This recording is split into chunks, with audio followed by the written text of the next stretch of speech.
Good day, and welcome to this Tapestry conference call. Today's call is being recorded today, Thursday, November 10th, 2022. If you would like to ask a question during the Q&A session, you may press star 1 on your telephone keypad. To withdraw yourself from the queue, you may press the pound key. At this time, for opening remarks and introductions, I would like to turn the call over to the Global Head of Investor Relations, Christina Colon. Good morning. Thank you for joining us. With me today to discuss our first quarter results, as well as our strategies and outlook, are Joanne Crevoiserat, Tapestry's Chief Executive Officer, and Scott Roe, Tapestry's Chief Financial Officer and Chief Operating Officer. Before we begin, we must point out that this conference call will involve certain forward-looking statements within the meaning of the Private Securities Litigation Reform Act. This includes projections for our business in the current or future quarters or fiscal years. Forward-looking statements are not guarantees, and our actual results may differ materially from those expressed or implied in the forward-looking statements. Please refer to our annual report on Form 10-K, the press release we issued this morning, and our other filings with the Securities and Exchange Commission for a complete list of risks and other important factors that could impact our future results and performance. Non-GAAP financial measures are included in our comments today and in our presentation slides. For a full reconciliation to corresponding GAAP financial information, please visit our website, www.tapestry.com/investors, and then view the earnings release and the presentation posted today. Now, let me outline the speakers and topics for this conference call. Joanne will begin with highlights for Tapestry and our brands. Scott will continue with our financial results, capital allocation priorities, and our outlook going forward. Following that, we will hold a question and answer session where we will be joined by Todd Kahn, CEO and Brand President of Coach. After Q&A, Joanne will conclude with brief closing remarks. I'd now like to turn it over to Joanne Crevoiserat, Tapestry CEO. Good morning. Thank you, Christina, and welcome everyone. Our first quarter earnings were ahead of expectations despite the more challenging backdrop, demonstrating the strength of our brands, the agility of our operating model, and the consistent execution of our passionate global teams. Importantly, this performance also underscores our competitive advantages and Tapestry's successful transformation into a consumer-centric and data-driven organization, which has enabled us to successfully navigate the uncertain environment. To this point, as we outlined at our Investor Day in September, our strategic agenda, Future Speed, is designed to drive strong, sustainable growth by powering our iconic brands to move at the speed of the consumer in an ever-changing world. It requires resiliency, continuous innovation, and adaptability to pivot and evolve to effectively build our brands and foster enduring customer relationships. During the quarter, we did just that. Although the landscape continued to shift at a rapid pace, we were nimble and responsive to change, remaining on track to deliver our fiscal year earnings target, excluding the impact of currency, while intentionally advancing our long-term initiatives. Now turning to the financial and strategic highlights of the quarter. First, we powered global growth, delivering record first quarter revenue. These results were led by double-digit constant currency growth in international markets, which we achieved despite COVID-related headwinds in China, with pressure fully offset by outsized gains in the rest of Asia and Europe. In North America, sales grew slightly amid an increasingly difficult consumer backdrop. Overall, we achieved our top-line expectations, highlighting the benefits of our globally diversified brands and business. Second, we delivered compelling omni-channel experiences to drive another quarter of growth in our direct-to-consumer businesses. Our global stores led the growth, driven by significant traffic increases as consumers continue to embrace the return of in-person experiences. We leaned into this trend, supported by our world-class field organization and a fleet that is proven and highly profitable. Against this backdrop, our digital business declined versus the strong gains from a year ago, though remained over 3 times ahead of fiscal year 19 pre-pandemic levels. We continue to believe e-commerce represents a significant growth driver for our company long term, as we leverage our established capabilities to connect with consumers across their purchase journey. Moving forward, our goal is to continue to offer our customers seamless, consistent, and unparalleled brand experiences wherever they choose to engage with us. Third, on a constant currency basis, we drove AUR increases in each brand's core category, globally and in North America, supported by fashion innovation and product excellence.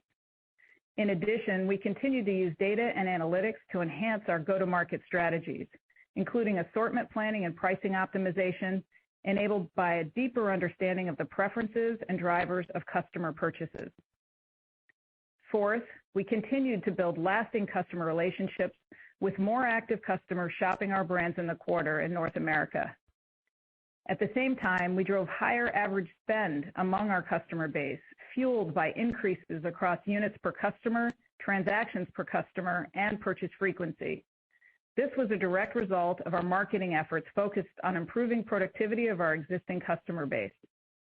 Importantly, our customers in North America were increasingly omni, purchasing in both stores and online. This increased engagement is key, as our omni-channel customers spend over 2.5 times more than customers who shop with us in a single channel. In addition, we continued to acquire new customers across the portfolio, with approximately 1.4 million new customers transacting with us in North America this quarter. Taken together, we generated first quarter earnings above our expectations. On a currency-neutral basis, EPS rose 8%, which we accomplished even as we invested in platform capabilities and in our brands, notably with higher marketing. Overall, we continue to see significant runway ahead and are on track to deliver our 2025 strategic and financial goals as we remain focused on moving at the speed of the consumer to drive sustainable growth across our brands for years to come. Now turning to highlights across each of our brands, starting with Coach. In the first quarter, we advanced our strategic initiatives, which fueled top-line gains of 4% on a constant currency basis. First, we drove growth in our core leather goods offering, with a focus on continuing to build equity in key families. Our icons again outperformed as we reinforced these pillars of the assortment through new and exciting platforms to create emotional connections with consumers. Our Willow family continued to resonate with customers and was the #1 family in the quarter. In Tabby, we debuted a seasonal refresh consisting of jewel-toned leathers as well as a new version of our signature C.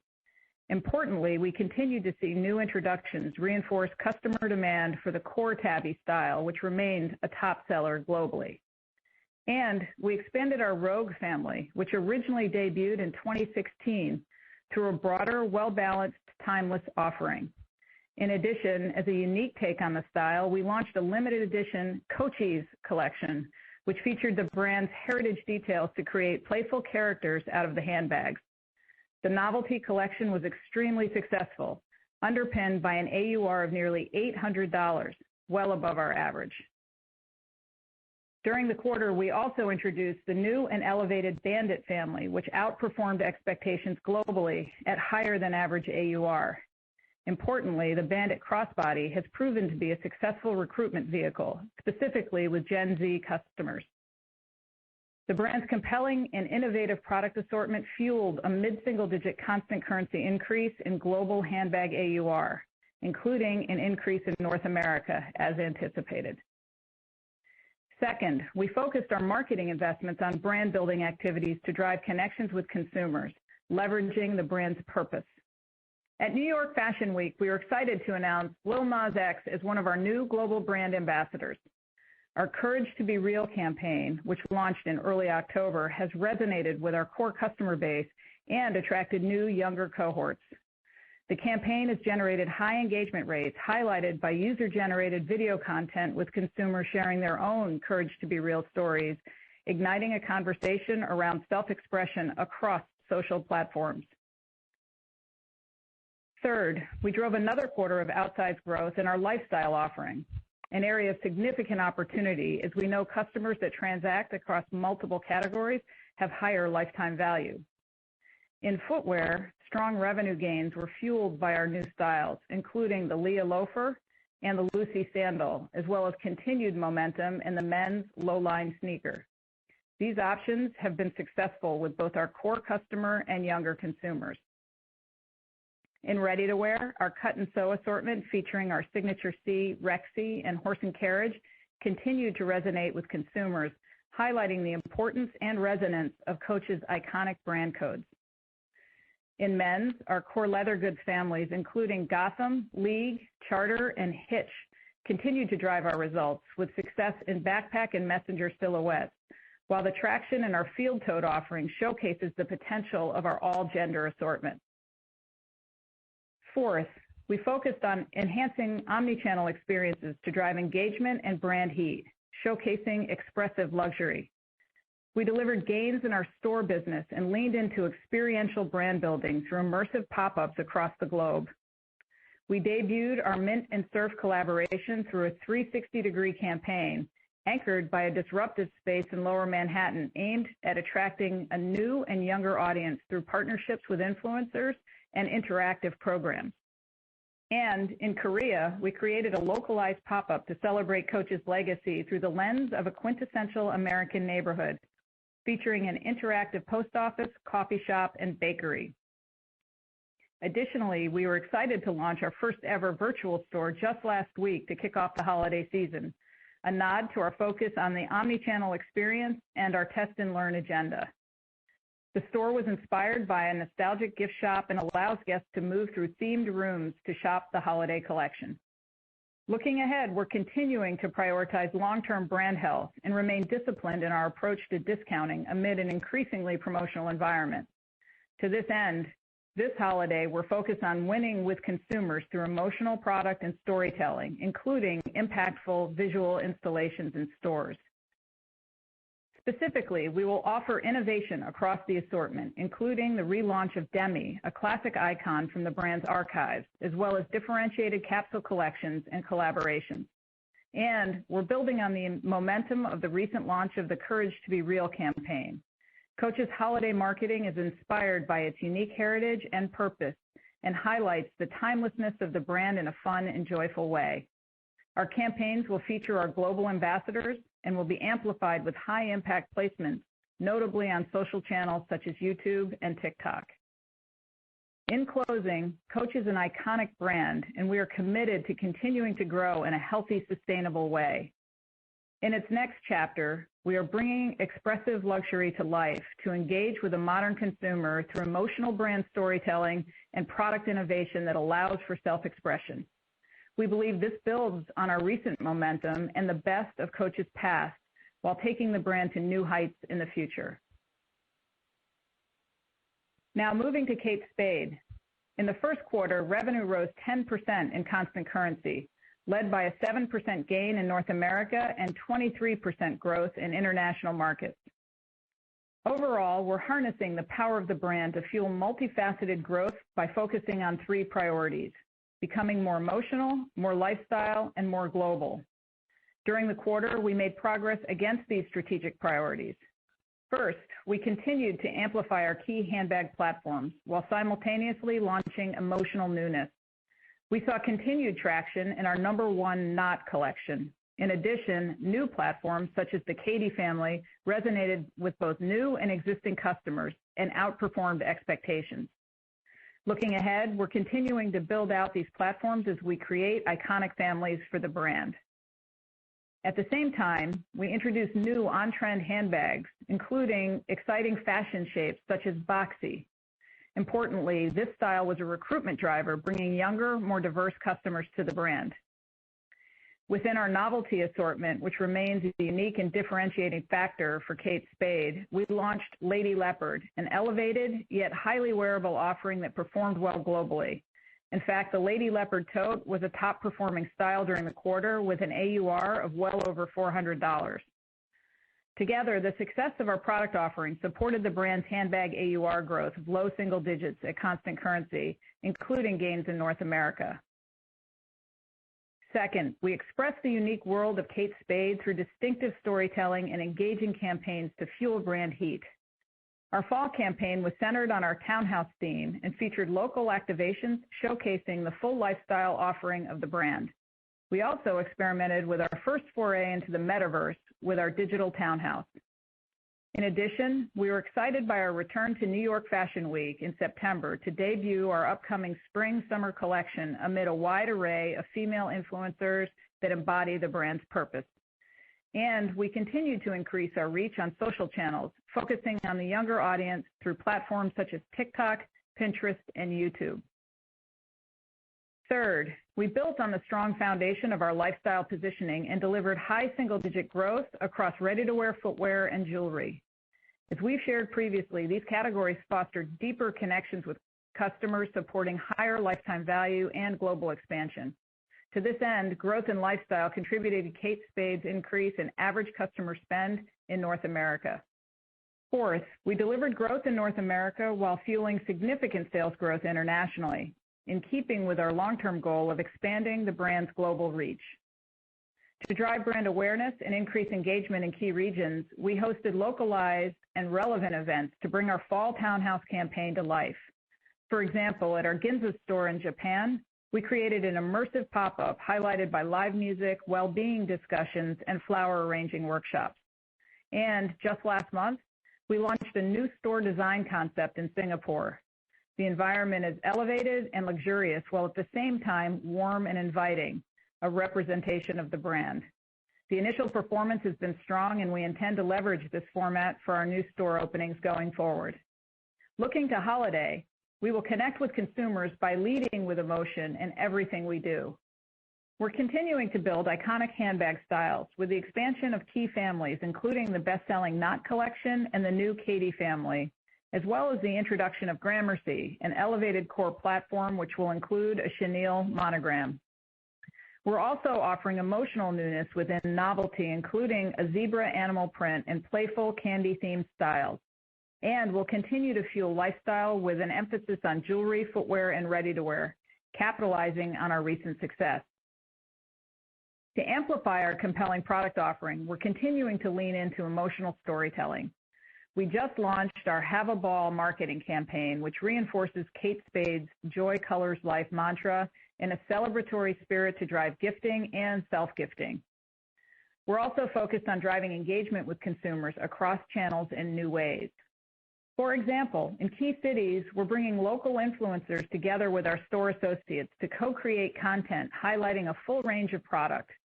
Further, Kate Spade store associates will be live streaming on our e-commerce site throughout the season to showcase our collections and offer gifting ideas, underscoring our focus on delivering innovative omni-channel experiences. Overall, we remain confident in the significant long-term runway ahead and are committed to investing in brand-building activities that further unlock the power of the Kate Spade brand and community. Importantly, we've made meaningful progress over the last 2 years, and we have the right strategy in place to take us into the future to deliver sustainable top and bottom line growth over our planning horizon. Turning to Stuart Weitzman. We delivered growth in North America, aided by strength in the wholesale channel, while pressure remained in the highly penetrated Greater China region given COVID headwinds. Importantly, we made progress on our strategy to win with heat to drive brand awareness and growth. First, we sparked consumer desire with high emotion product and a compelling assortment as we lean into our authority in occasion wear and build on our casual foundation. Recent introductions continue to resonate with our consumer base, specifically wear-to-work styles, as we capitalize on the shifting needs within the market. The Stuart family, which was launched earlier in the calendar year, is quickly becoming a staple within our offering. This collection of pumps and boots drove 15% of sales and was a favorite among both new and existing customers. At the same time, the recently introduced Soho loafer delivers outsized growth. Through our elevated assortment, coupled with price increases and a significant pullback in promotional activity, the brand delivered another quarter of AUR gains at constant currency, rising slightly versus the prior year on a global basis and high single digits in North America. Second, we focused on strengthening wholesale partnerships and increasing visibility of the brand for consumers. We've created disruptive activations, including pop-ups with key accounts and online takeovers. Additionally, we've improved placement within high-end wholesale locations, highlighted by a shoe floor takeover at the New York City Nordstrom in September, which well outperformed expectations. Third, we created brand heat through impactful marketing campaigns highlighted by the launch of our new purpose, new visual identity, and new ambassador in September. At the end of the quarter, we kick-started brand heat with the debut of Kim Kardashian as the global brand ambassador, as we amplify Stuart Weitzman's purpose to celebrate women who stand strong. We were pleased to be listed in the best campaigns of the season by both Elle and Harper's Bazaar, as we diversified the placement of the announcement across social channels and out-of-home imagery across key global cities, including New York City, Los Angeles, London, and Milan. Looking to holiday at Stuart Weitzman, we're focused on our strategy to win with heat, to execute in a rapidly changing environment. We're capitalizing on our strength in boots and booties during this peak season. At the same time, we're updating our key items, including the Soho and Stuart families, with emotional additions and embellishments to fuel excitement among consumers. Overall, we remain focused on our strategic priorities to build brand awareness, increase market share, and position Stuart Weitzman for continued profitable growth. In closing, our first quarter results continue to highlight the power of our brands and the attractive and durable nature of our categories. Importantly, our foundation is solid and our strategic direction is clear. We remain focused on successfully navigating near-term headwinds, staying agile and close to consumers while advancing our long-term growth initiatives. We see significant opportunity ahead to drive meaningful, sustainable growth and value for all stakeholders. With that, I'll turn it over to Scott, who will discuss our financial results, capital priorities, and fiscal 23 outlook. Scott? Thanks, Joanne, and good morning, everyone. We delivered solid results in the face of a volatile backdrop as we focused on the factors within our control. In the first quarter, we achieved record revenue of $1.5 billion despite FX headwinds and COVID disruption in China, and grew earnings per share at 8% against last year, excluding 10 cents of currency pressure. At the same time, we returned $175 million to shareholders, demonstrating our commitment to enhancing long-term value. Turning to the details of the quarter, starting with revenue, which will be shared on a constant currency basis. Sales rose over 5%, led by international, delivering 11% growth versus prior year, which was ahead of our expectations. We achieved strong growth in APAC, which rose 9% versus prior year, despite COVID-related headwinds in Greater China. In Japan, revenue increased 16%, while other Asia grew over 135%, with notable strength in Singapore, Malaysia, and Australia and New Zealand. These trends were driven by a pickup in store traffic as we anniversary last year's pandemic-related headwinds. In Europe, sales increased 24%, fueled by higher international tourist traffic, notably from the Middle East and within Europe, as well as continued growth with local customers. For Greater China, sales declined 11% due to COVID-related headwinds, though improved meaningfully on a sequential basis from the 32% decrease reported in Q4. However, as we enter our second quarter, trends softened due to the further lockdowns and business disruption. As a result, we've tempered our fiscal year 23 outlook based on the expectation for a delayed recovery in China, which I'll touch on shortly. Turning to North America, sales rose slightly versus prior year, representing an increase of nearly 45% on a two-year basis. By channel, we delivered low single-digit gains in our direct business, which included a high single-digit increase in stores fueled by the return of traffic, and a high single-digit decline in digital, given the combination of lapping last year's strong gains, as well as a consumer shift to shopping in store. To that point, on a two-year basis, digital sales rose over 35% and remained over 3 times ahead of our fiscal year 19 pre-pandemic levels. For wholesale, revenue increased over 20% compared to the prior year, partially aided by approximately $15 million of earlier than expected shipments across key accounts globally. Moving down the P&L, as expected, gross margin declined due to incremental freight pressure of 130 basis points and FX headwinds of approximately 70 basis points. In addition, our results included a negative impact from mix due to a lower penetration of the high-margin China business, as well as a higher penetration of wholesale impacted by timing. Outside of these factors, our operational gross margin expanded versus prior year. SG&A grew 5%, versus last year, reflecting an increase in marketing as we continue to invest in brand-building activities along with planned investments in our operating platform. Compared to our expectations, expenses were largely in line with plan and included a slight timing benefit with the second quarter. Taken together, operating income was in line with our expectations, while EPS outperformed.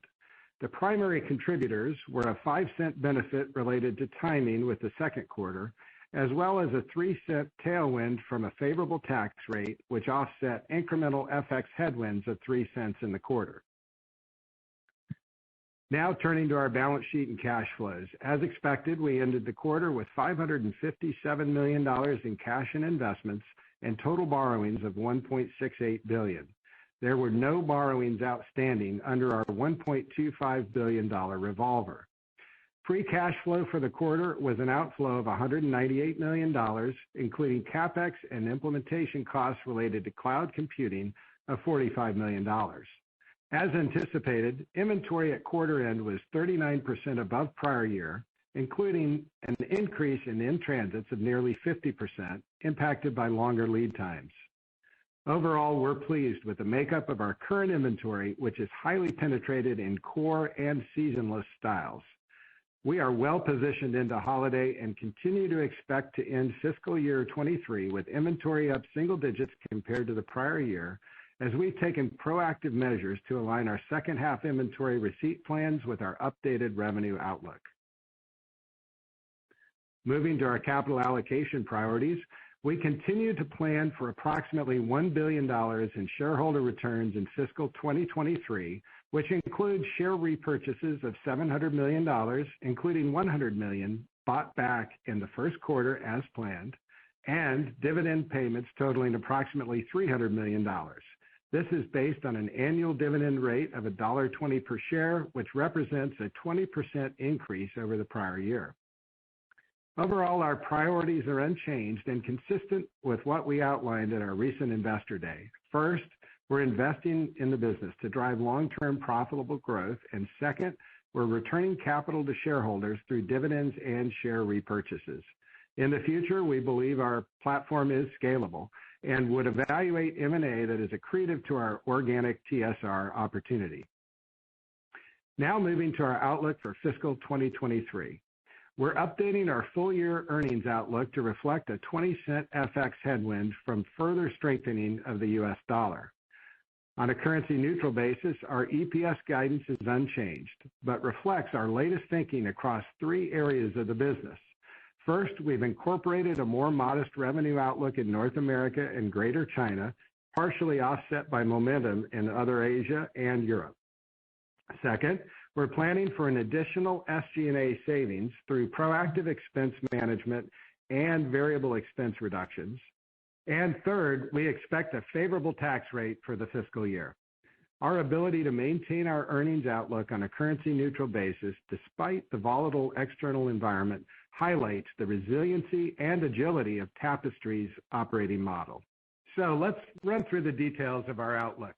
For the fiscal year, we expect constant currency revenue growth of 2 to 4%.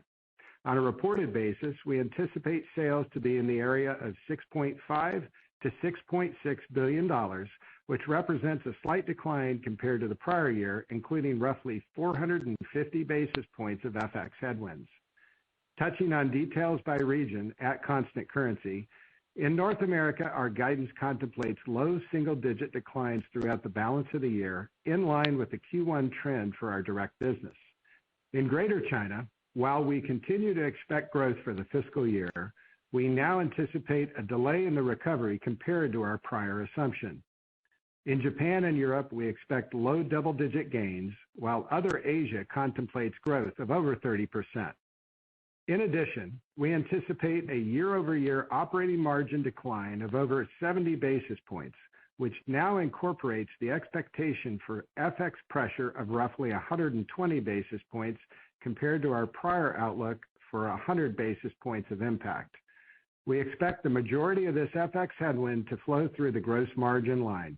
This contemplates gross margin relatively in line with to slightly below prior year, reflecting the benefit of moderating freight costs as well as AUR increases across all brands.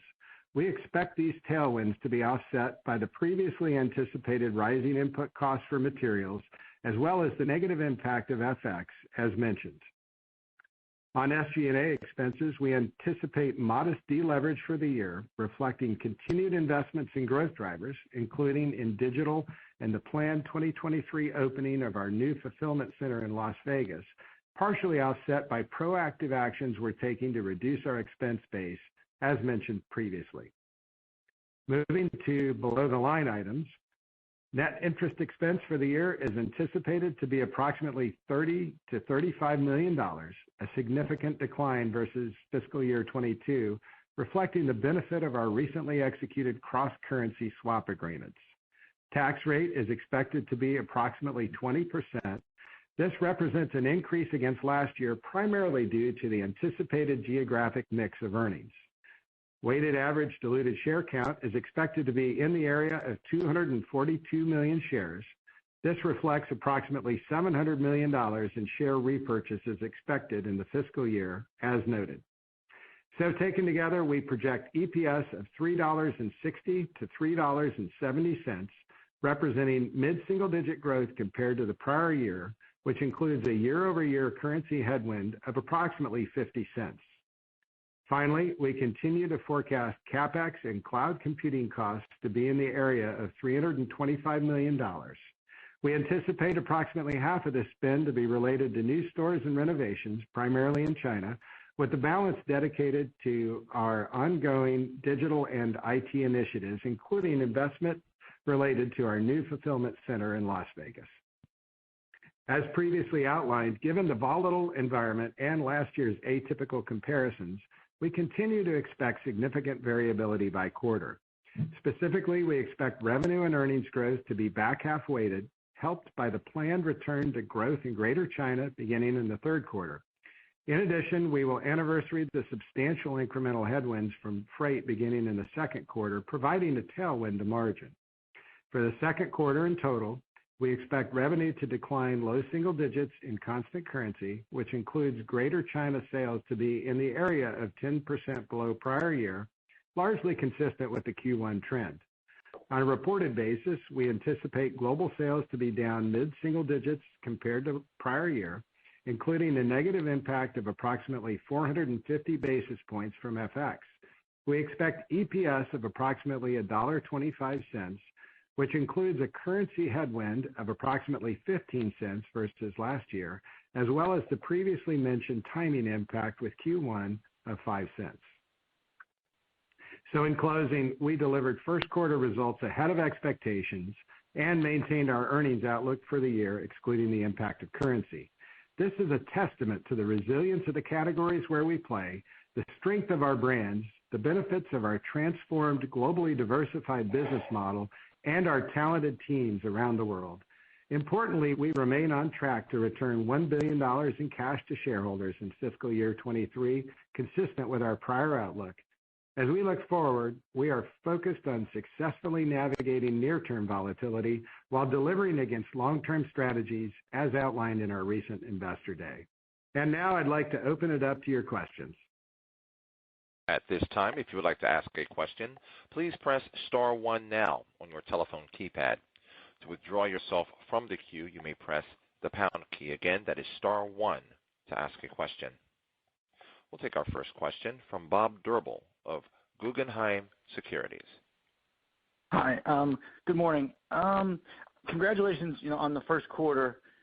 Can you touch on your outlook going forward, specifically, how you're feeling about the business heading into holiday? Sure. Good morning, Bob, and thanks. We delivered a strong quarter, one that illustrates our agility in a difficult environment.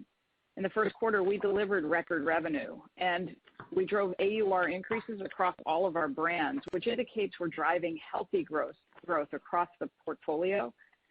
And we're deepening our consumer engagement. We're seeing more active customers shopping our brands, and they're spending more with our brands. And for holiday, we're well positioned as we head into holiday. I'm excited about the product. We're delivering more newness and innovation across all of our brands. We have integrated marketing that will generate excitement with our emotional storytelling capabilities. We're much better positioned with inventory. As you might recall, last year we were significantly supply constrained given the disruptions we saw in the business last year. And as I think about our outlook, we are disciplined operators. Our outlook reflects realistic expectations given the macro uncertainty. Our eyes are wide open, and we have a prudent plan, and we'll manage our business prioritizing long-term brand health. As always, our North Star, we're staying close to our customer. We have the proven agility to meet what we see as increasing demand across our brands. Great. Thank you very much. Good luck. Thanks.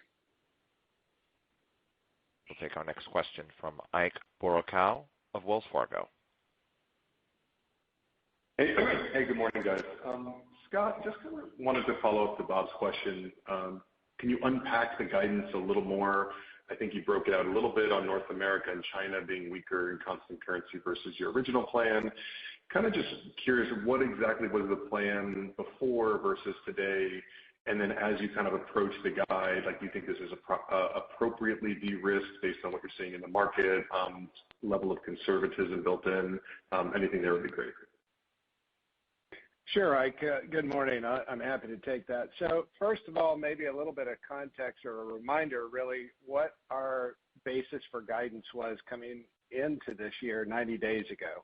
And as it relates to China, we've seen what COVID-related lockdowns look like. We had said we modeled a modest and slow recovery based on experience that we'd had in the region before and similar kind of situations, and we expected that to begin and continue throughout the year. What we saw, just another perspective, in the fourth quarter we were down 35% in China, and we just delivered a first quarter it's down 10. That's actually a little better than our expectations for China, and we were progressing well against that improvement until the PRC Congress, at which time we saw our business take a bit of a step back. Since that time, we're back on the recovery, on a slow basis, and gives us confidence. So what we've done is delayed our China recovery. Essentially, think about pushing it out a quarter, so that in the second quarter we inflect back to growth, and for the full year, kind of high single digits for the full year. We also reflected the trends we're seeing. We're not trying to outguess the market and project either big good or bad inflection points. Our North America business was modestly below expectations, and we've taken that trend that we see and projected that forward for the balance of the year. Conversely, rest of Asia was stronger, right? It's really doing well. Some of that anniversarying, the COVID-related shutdowns, but the trend in the business is good, and we projected that forward. And lastly, given the volatile environment and some pressure, I guess cautious position, we're being aggressive on cost, and we're being cautious on hiring. We're looking at each cost carefully, but at the same time, and importantly, continuing to invest in the long term of our business. We're investing in marketing. We're investing in those, digital and the capabilities that we believe are differentiating over time. And I think this guidance, at least in my opinion, really speaks to the disciplined operation of this team and this group as we're, able to offset a little bit of top line pressure and offset it with some actions that we've taken. And really, from a currency neutral standpoint, we're holding our guidance, and from an operational standpoint, and just adjusting for the strengthening of the U.S. dollar, which is about 20 cents in EPS for the year. Thank you. And I'll just add, as we think about China, as Scott mentioned, we've pushed out our expectations for that recovery based on the trends that we're seeing in the market and some continued COVID disruption in the second quarter. We've pushed that out to the back half of the year, but when we expect a gradual recovery. But we have positioned, and what you've seen in our guidance is, even if we don't see that recovery, we still have a path to the low end of our guidance if things don't improve to our expectations. in the China market. So we're managing our business. As I said, we're disciplined operators, and we're managing our business around the globe to drive outcomes and to drive the growth that we expect. And that's reflected in our outlook. Great. Good luck. Our next question is from Lorraine Hutchinson of Bank of America. Thank you. Good morning. You made mention of the increasingly promotional environment. Can you just provide an update on your promotional strategy and pricing strategy? And with that, can you speak to the customer reaction to the most recent price increase in August? Yeah, why don't I kick it off broadly, and then maybe Todd can give you some color on what we're seeing at Coach. But across all brands, we drove AUR increases in the first quarter. This has been a consistent focus of ours, and that continues. We see more opportunity to drive AUR increases. Customers are recognizing the value we deliver across our brands. We still continue to see pricing power. You know, as we think about the promotional environment, even in Q1, we're already seeing it intensify, but we are being disciplined in how we manage and respond. There are so many levers under our control, and we continue to drive healthy brand growth. We're delivering product innovation that supports sustained higher AUR.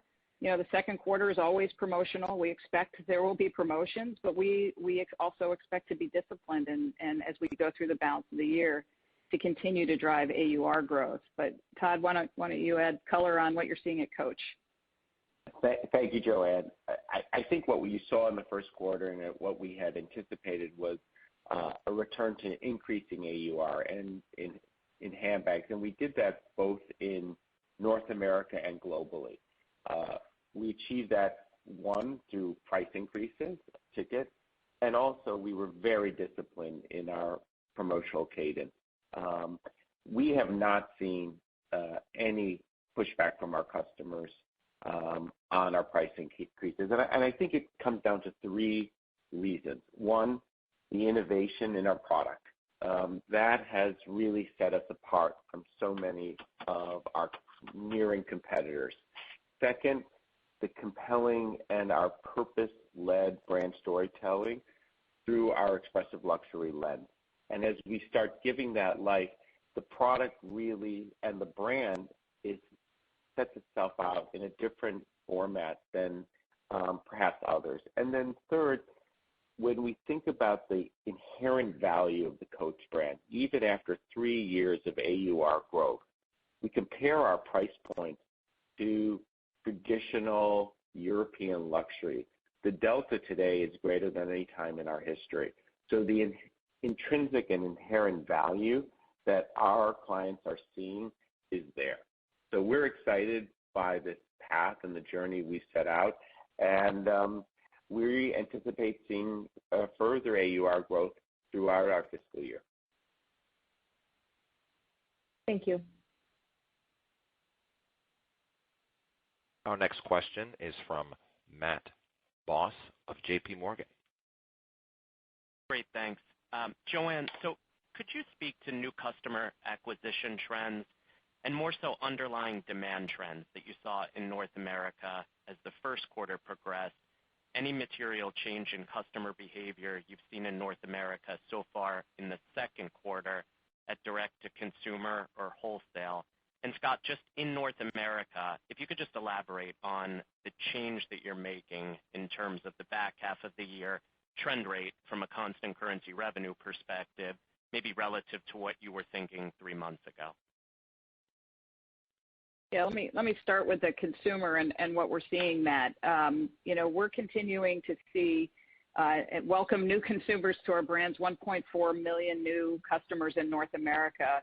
And, you know, we are also focusing on activating against our large file of existing customers. And what we saw in the quarter was really successful execution behind those objectives. And the result of our execution, leveraging all the data and understanding of the customer along with, you know, our strong go-to-market strategies, was more active customers engaging with our brands. We saw higher spend per customer through more units per transaction. We're seeing, higher overall spend and higher frequency driving that. So really successful quarter in terms of how we're engaging customers, both new and existing. And the other thing that we're seeing in the trends, we are seeing a softening in North America and just related to the consumer backdrop. But we're also seeing customers becoming more omni-channel. We're welcoming a lot more customers back in our stores. We're seeing traffic.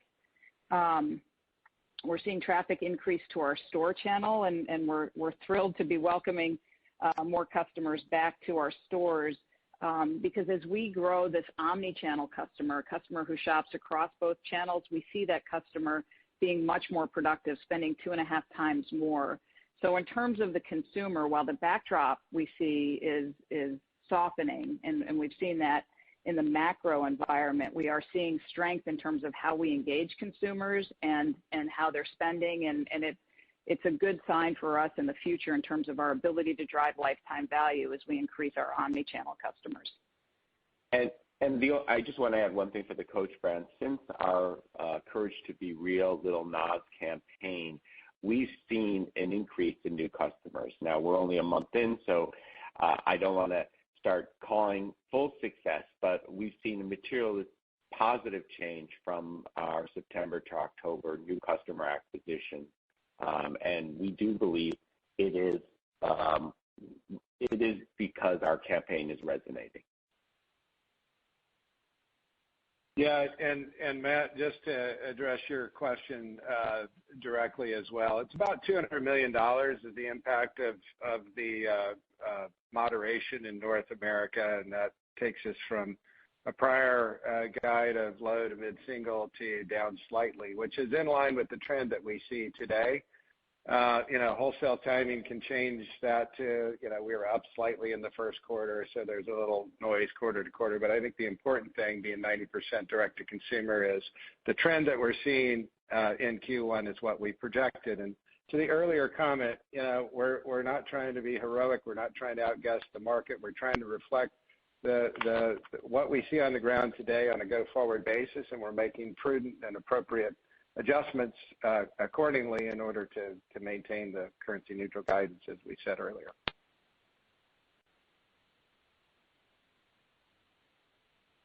We'll take our next question from Michael Binetti of Credit Suisse.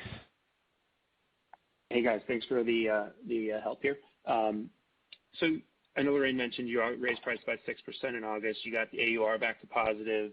Nice to see, especially in North America.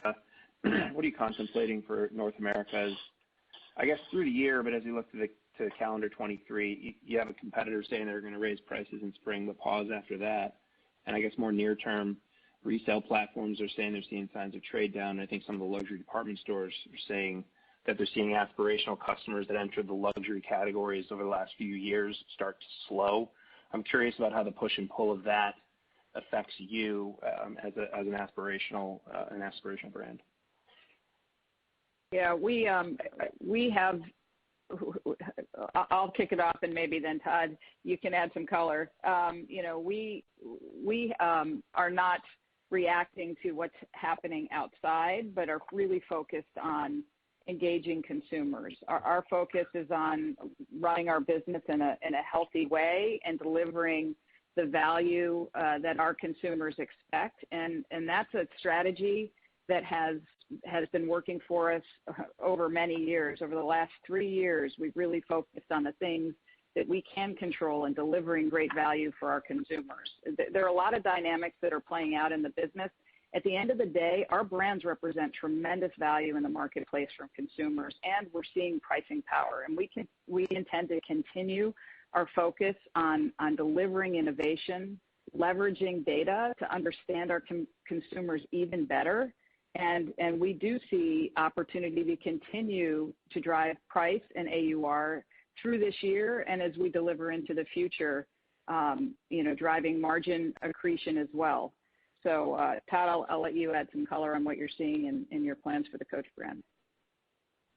Thank you, Joanne. As we said in our Investor Day, looking through this lens of and really manifesting expressive luxury, I think will set us apart. And to remind everyone, the Coach brand is almost 90% direct to consumer. So our interaction and the data we get from our consumer is so powerful for us. And we have been on this journey, not just in one quarter, but we have really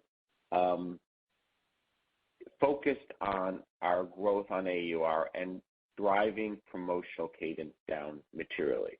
And so when you take that lens, when you take what we did with the acceleration program and reduce our SKUs and focus on our families and elongate those families, and then bring innovation. One example that we mentioned, that Joanne mentioned in our prepared remarks, was Coachy, the Rogue Coachy, which had an AUR of over $800.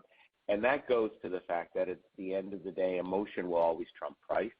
It will always connect people with emotional product. And that compares to when you talk about traditional luxury, the average price points are so materially different that both in good times and in maybe more challenging times, I think the Coach value stands out and is very compelling to our customers. Yeah, and I want to just add on the back of that, also we're seeing this across all of our brands. We're seeing it for Coach, and we have significant runway at both Kate Spade and Stuart Weitzman, where, you know, we continue to talk about how this emotional product, understanding our consumer, is driving higher AUR, and we cited examples of the Lady Leopard collection at Kate Spade, driving that emotional connection with consumers and driving AUR higher. So we absolutely have runway ahead, particularly at Coach and in Kate and Stuart as well. Thanks, Roger. Yep. Our next question is from Oliver Chen of Cowen and Company. Hi, Joanne, Scott, and Todd. Regarding full price relative to outlet, what are you seeing with traffic trends? Anything noteworthy, particularly as inflation continues to be an issue for the consumer? And then as we think about pricing analytics and SKU management, what inning are you in there, and how is it interplaying with the prospects for continued AUR progress? Thank you.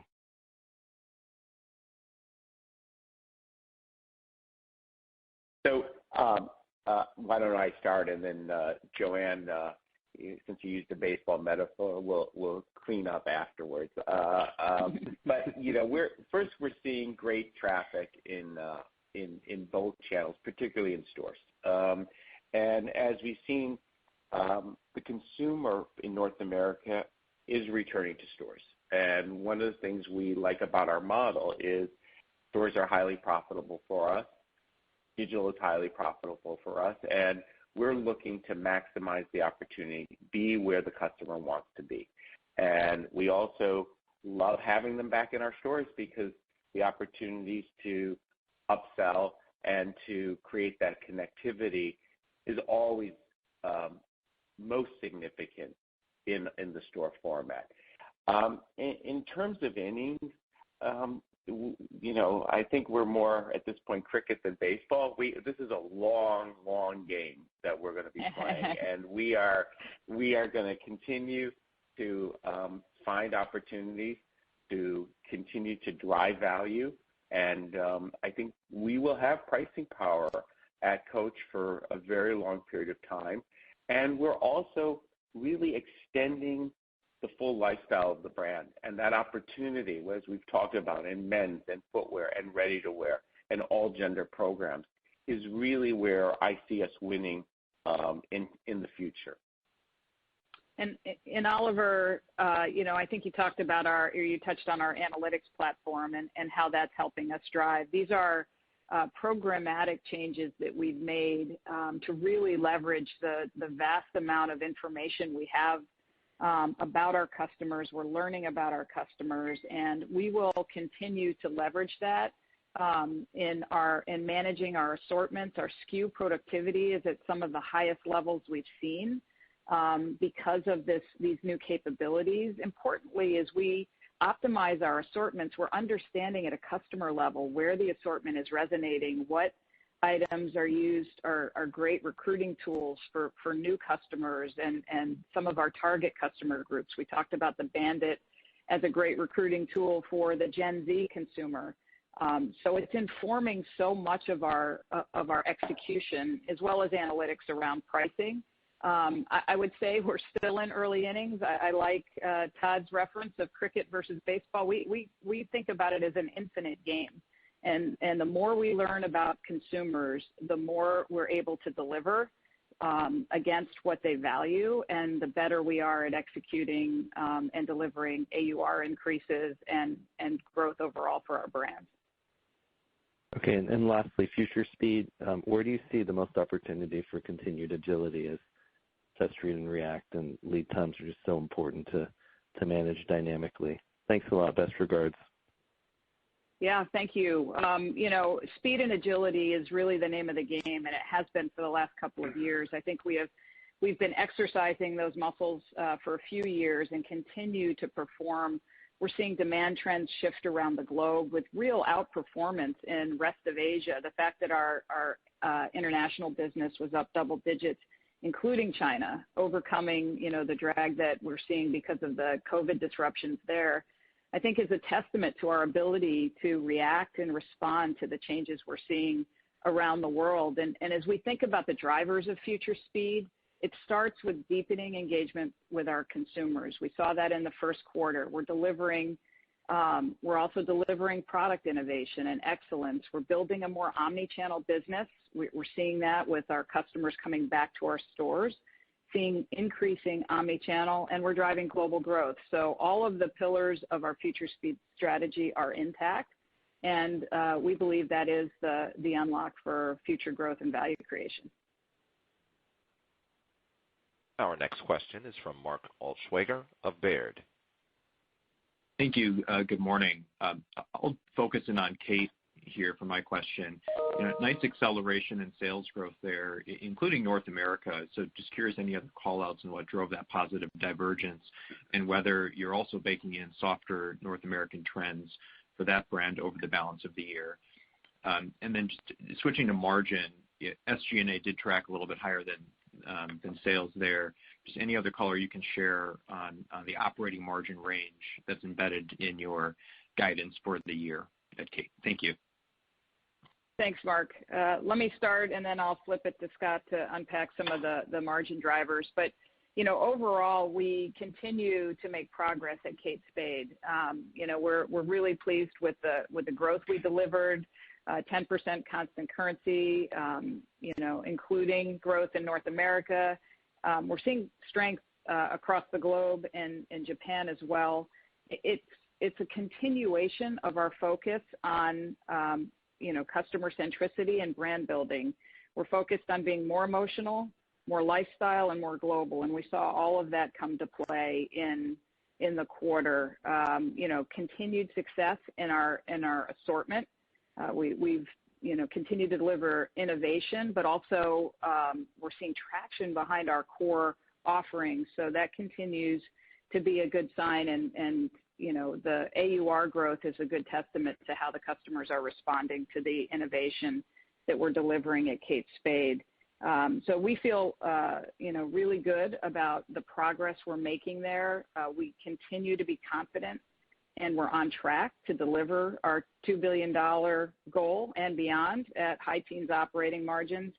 And we're making investments to make sure that we continue to deliver behind that. But I'll turn it to Scott to unpack the operating margin pieces. Yeah, thanks, Joanne. And Mark, just taking it up where Joanne just left off. First of all, gross margin, just remember the factors that we've talked about at the Tapestry level certainly are relevant here. You talk about FX pressures, the dynamics around freight that we've been talking about now for multiple quarters are pressuring us in the short term, but we would argue transitory, and importantly, AUR growth and pricing power are alive and well at Kate Spade, and our ability to maintain those margins over time. We remain confident in the gross margin side. And I think we even talked about this a little bit last quarter. This is an investment year for Kate as they are coming on to the capabilities of our platforms. We believe these are differentiators for all of our brands on a go-forward basis, and some of those implementations and key, bringing them onto those digital and analytical platforms this year is showing on the P&L and SG&A load. I would say on an incremental basis or on a marginal basis, we continue to see the progress in profitability, and we still have confidence that they're on a path to that high teens operating margin that Joanne just reaffirmed a minute ago. Thank you. We'll take our next question from Brooke Roach of Goldman Sachs. Good morning, and thank you so much for taking our question. Joanne, Scott, I was wondering if you could talk a little bit about the health of the brands that you see in China and the competitive environment in that region outside of the lockdowns and the COVID restrictions. What are you seeing within your brand health? What are you seeing in sales trends, and how is the competitive and promotional environment in that region specifically? What gives you confidence that you'll be able to return to the levels of growth that you have embedded in your second half forecast as the lockdowns begin to ease? Thank you. Yeah, let me start, and then maybe Scott can reiterate what we have reflected in our outlook. But, as expected, revenue in Greater China was pressured in the first quarter due to the headwinds associated with the zero COVID policy and COVID outbreaks.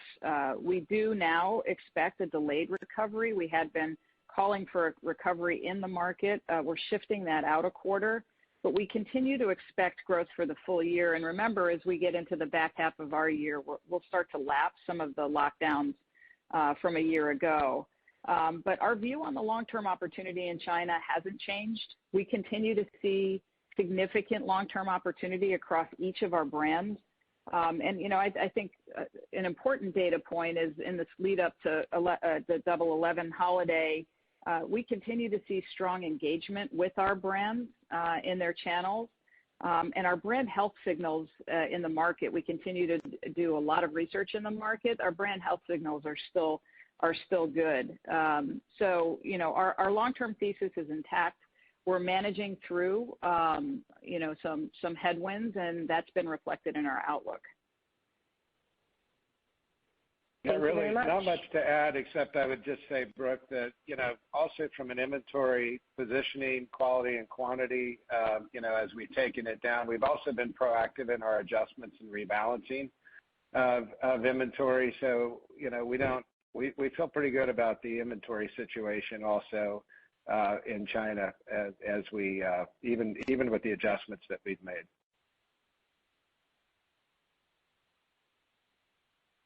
Thank you. That concludes our question and answer.